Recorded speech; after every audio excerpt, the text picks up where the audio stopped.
Hey guys, நம்ம subscriber வந்து பார்த்தீங்கன்னா பீட் ஆஃப் ரைஸுக்கான ஃபுட்டு எப்படி செய்யணும் அப்படின்னு கேட்டிருந்தாங்க. அதுக்கான வீடியோ தான் இது. ஃபஸ்ட்டு நீங்கள் எக்கை வந்து நல்லா பாயில் பண்ணி எடுத்துக்கோங்க. அதுக்கு அந்த மஞ்சள் கருவை எடுத்து நான் ஒரு துணியை நல்லா நனைச்சி எடுத்து அதுக்கு அந்த மஞ்சள் கருவை வச்சு மடிக்கணும். மடித்து ஒரு பந்து மாதிரியான அமைப்பு கொண்டு வரணும்.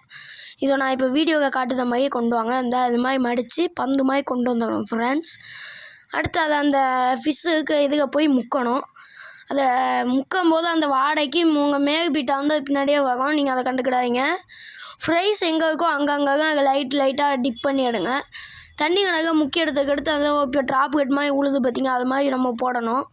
நல்லா புழிஞ்சு விட அதே மாதிரி உளுந்துக்கிட்டே இருக்கும். அதை தான் நம்ம பீட் ஆஃப் ரைஸ் வந்து சாப்பிட்டு உயிர்வாகும். எங்கே தான் பீட் ஆஃப் ரைஸ் இருக்கோ அதுக்காக தான் அதை புழிஞ்சு விடணும். இதே மாதிரி அடுத்து என்ன கண்டென்ட் வேணும்னு கேளுங்க, நான் அதே மாதிரி வீடியோ பண்ணி போடுறேன். இதே மாதிரி நம்ம அடுத்த வீடியோ சந்திக்கலாம். டாட்டா பை மை. மறக்காமல் சப்ஸ்கிரைப் பண்ணிடுங்க.